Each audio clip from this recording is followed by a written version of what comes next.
Care and ഷെയറിൻ്റെ 16-ാം വാർഷികത്തിനപ്പുറത്തേക്ക് ഇവർ ഈ പത്മശ്രീ ആഘോഷിക്കുന്നത് കണ്ട് ഞാൻ സന്തോഷം. പത്മഭൂഷൺ ഞാൻ തന്നെ മറന്നിരിക്കുന്നത്. അത് നിങ്ങൾക്കൊക്കെ ആഘോഷിക്കാനുള്ളൊരു വാക്കാണ്. ഞാൻ പത്മഭൂഷൺ മമ്മൂട്ടി എന്ന് പറയാറുമില്ല, പറയാനും പാടില്ല.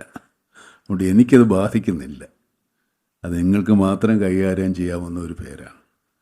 എന്നെ മമ്മൂട്ടി എന്ന് മാത്രം വിളിച്ചാലും മതി. പക്ഷേ ഞാൻ മമ്മൂട്ടി മാത്രമാണ്. നിങ്ങൾക്കൊക്കെ പത്മഭൂഷൺ ആവട്ടെ, ആയിക്കോട്ടെ, സന്തോഷം. ഇങ്ങനൊരു ആശയം എൻ്റെ അടുത്ത് ആദ്യം പറഞ്ഞപ്പോൾ എനിക്കിത് വിശ്വസിക്കാൻ പറ്റിയില്ല. അങ്ങനെയൊക്കെ ഒരു സംഘടനയിൽ ഞാൻ എന്ത് തരത്തിലുള്ള പ്രവർത്തനമാണ് നടത്തേണ്ടതെന്നുള്ളതിനെക്കുറിച്ച്. പക്ഷേ അതിൻ്റെ പ്രവർത്തകർ എൻ്റെ പിന്നിൽ മരോട്ടിക്കൽ അച്ഛൻ്റെ നിർബന്ധവും അദ്ദേഹത്തിൻ്റെ ആത്മവിശ്വാസവുമാണ് എന്നെ ഇതിലേക്ക് വരാൻ പ്രേരിപ്പിച്ച ഒരു മുഖ്യ ഘടകം. ഇതിൽ എന്നെ സംബന്ധിച്ചിടത്തോളം ഞാനൊരു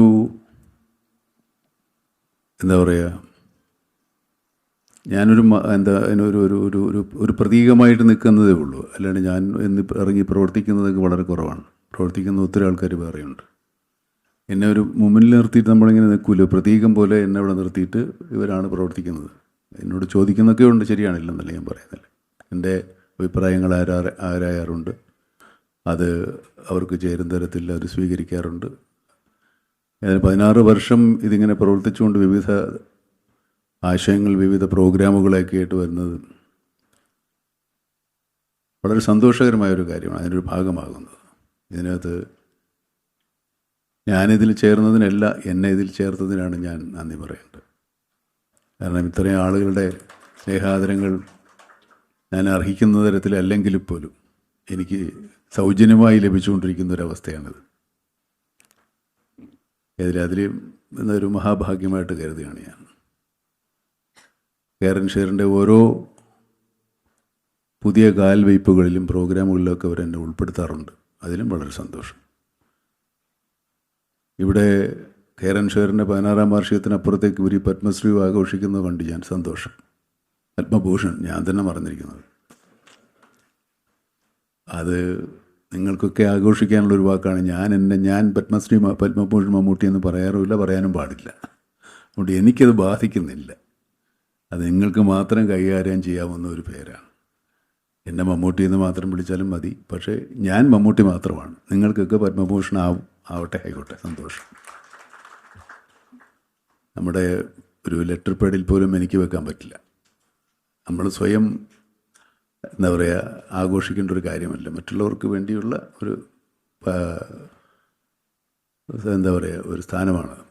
അതൊക്കെ അവിടെ നിൽക്കട്ടെ. ഇന്നത്തെ ഈ സായനത്തിൽ നമുക്ക് മറ്റൊരു സന്തോഷം കൂടെയുണ്ട്. ഈ കാതോട് കാതൂരം എന്ന ശ്രവണ സഹായ ഓപ്പറേഷന് വേണ്ടിയുള്ള പ്രോജക്റ്റ്.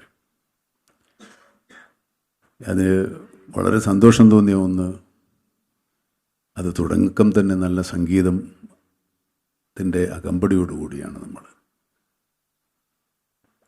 കാത് കേൾക്കാൻ വയ്യാത്ത ആളുകൾക്ക് നമ്മൾ കേൾക്കുന്ന പല സംഗീതം ഉൾപ്പെടെ പ്രകൃതിയിലെ ശബ്ദങ്ങൾ, നമ്മുടെ സംസാരം, ഭാഷകൾ ഒന്നും കേൾക്കാനോ ആസ്വദിക്കാനോ സാധിക്കാത്ത ഒത്തിരി ആളുകളുണ്ട്. എനിക്ക് തന്നെ പരിചയമുള്ള ഒത്തിരി പേരുണ്ട്. ഞാൻ ഷൂട്ടിങ്ങിനിടയ്ക്ക് ഒരാൾക്കൊരു ശ്രവണയന്ത്രം വാങ്ങിച്ചു കൊടുത്തിരുന്നു കാതിൽ വയ്ക്കാൻ. അയാളത് കുറച്ചു നേരം വെച്ചിട്ട് എടുത്തെറിഞ്ഞു കളഞ്ഞു. കാരണം ശബ്ദം എന്ന് പറയുന്നത് അയാൾക്ക് ഒരിക്കലും അനുഭവം ഉണ്ടായിട്ടില്ല. അയാൾ അനുഭവിച്ചിട്ടില്ല. അതെന്തൊരു ഭീകരാവസ്ഥയിലേക്ക് അയാൾ പോവുകയും അയാൾ പിന്നീട് ഒരിക്കലും ആ ശ്രവണ സഹായം ഉപയോഗിച്ചിട്ടില്ല, ഇപ്പോഴും ഉപയോഗിക്കുന്നില്ല. അപ്പോൾ അതിനെ സംബന്ധിച്ചുള്ള വിവരം ഇതിനെക്കുറിച്ച് ബോധവൽക്കരിക്കുക എന്ന് തന്നെ ഒരു വലിയ കാര്യമാണ്. കാരണം ഇതൊരു പുതിയ അനുഭവമാണ്. നമുക്ക് പഞ്ചേന്ദ്രിയങ്ങൾ കൊണ്ടുള്ള പല കാര്യങ്ങളും നമ്മളറിയാതെ ഭാഗ്യവാന്മാരായി നമുക്കൊക്കെ ഉണ്ട്. പല പഞ്ചേന്ദ്രിയങ്ങളും കണ്ണ്, കാഴ്ച, സംസാരശേഷി, കേൾവിയില്ലായ്മ, അങ്ങനെ ഒരുപാട് കുറവുകളുള്ള ഒത്തിരി മനുഷ്യർ നമ്മുടെ ഇടയിലുണ്ട്. ഈ സംരംഭം നമ്മളെ സംബന്ധിച്ചിടത്തോളം കാഴ്ചയ്ക്കപ്പുറത്തേക്ക്, കാഴ്ച കണ്ടാൽ കാഴ്ചയും കേൾവിയുമാണ് മനുഷ്യനെ ഏറ്റവും കൂടുതൽ ശ്വാസം വലിക്കുകയും ശ്വാസം വലിക്കുമ്പം നമ്മൾ ശ്വാസം വലിച്ച് മണമില്ലെങ്കിലും ശ്വാസം വലിക്കാം. ചിലർക്ക് അതുമില്ല. കുറേ കാലത്ത് എനിക്കില്ലായിരുന്നു ഇതൊന്നും. ഇപ്പോൾ കുറച്ച് കിട്ടി തുടങ്ങിയിട്ടുണ്ട്. അപ്പോൾ ഇതൊക്കെ നമുക്ക് ഇല്ലാത്തപ്പോഴേ അതിൻ്റെ വില അറിയുള്ളൂ. നമ്മൾ ശബ്ദം കുറച്ച് വയ്ക്കുക, മിണ്ടാതിരിയാടാന്നൊക്കെ പറയുമ്പോൾ നമ്മൾ കേൾക്കുന്നതുകൊണ്ടാണ്. കേൾക്കാത്ത ഒരു ആരും അങ്ങനെ പറയാറില്ല. നമുക്ക് പാട്ടിഷ്ടമാണ്, ചില പാട്ടിഷ്ടമല്ല, ചില ശബ്ദം ഇഷ്ടമില്ല, ഒക്കെ നമുക്ക് കേൾക്കുന്നത് കൊണ്ടാണ് നമ്മളെ ഇഷ്ടങ്ങളൊക്കെ നടക്കുന്നത്. കേൾക്കാത്തവർക്ക് എന്തെങ്കിലും കേട്ടാൽ മതി എന്ന് ആഗ്രഹിക്കുന്ന ഒരവസ്ഥയുണ്ടോ? കേൾവി കുറഞ്ഞു വരും ചിലപ്പോൾ പ്രായം കൂടുന്ന ചില ആളുകൾക്ക്. അപ്പോൾ കേൾവി നമ്മുടെ ഒരു അനുഗ്രഹമാണ്.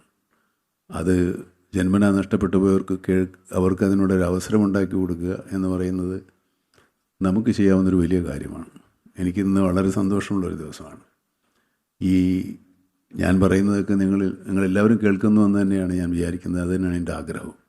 കേൾക്കാത്ത ഒത്തിരി പേർക്ക് വേണ്ടിയുള്ള എൻ്റെ ശബ്ദം മാക്സിമം പേർക്ക് എത്തിച്ചു കൊടുക്കാൻ സാധിക്കുന്നതിൽ എനിക്ക് വളരെ സന്തോഷമുണ്ട്.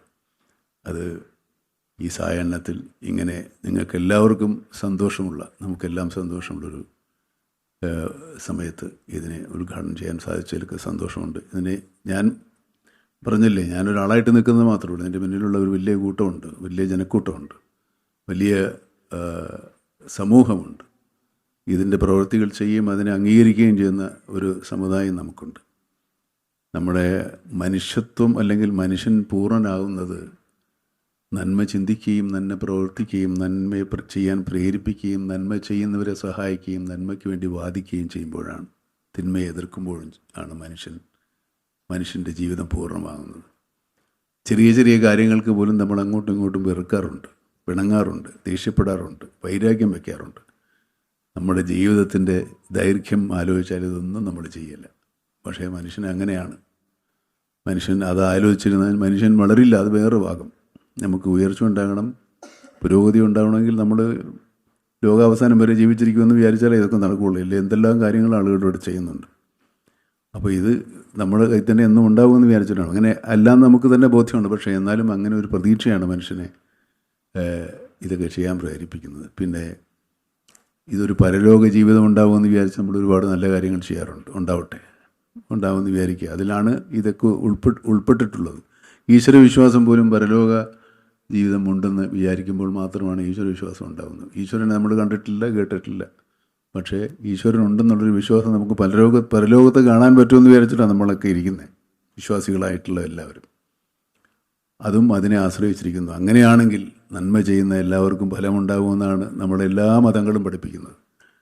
അപ്പോൾ നന്മ ചെയ്യാനുള്ളൊരു പ്രേരണ നമുക്കെപ്പോഴും ഉണ്ടാവണം. പരലോകം ഉണ്ടായാലും പരലോകം ഉണ്ടില്ലെന്ന് എന്ത് തരത്തിലുള്ള വിശ്വാസങ്ങളായാലും മനുഷ്യൻ ജീവിച്ചിരിക്കുന്ന കാലം നന്മ ചെയ്യുന്നിടത്തോളം ഒരു മനസുഖം നമുക്കൊന്നിനും കിട്ടില്ല. ചെയ്ത് നോക്കിയാലേ അറിയുള്ളൂ. ഒരാൾക്കൊരു സഹായം ചെയ്തു കഴിഞ്ഞാൽ സഹായിക്കപ്പെട്ട ആൾ സന്തോഷിച്ചില്ലെങ്കിലും നമുക്കൊരു ഗൂഢമായ സന്തോഷമുണ്ടാവും.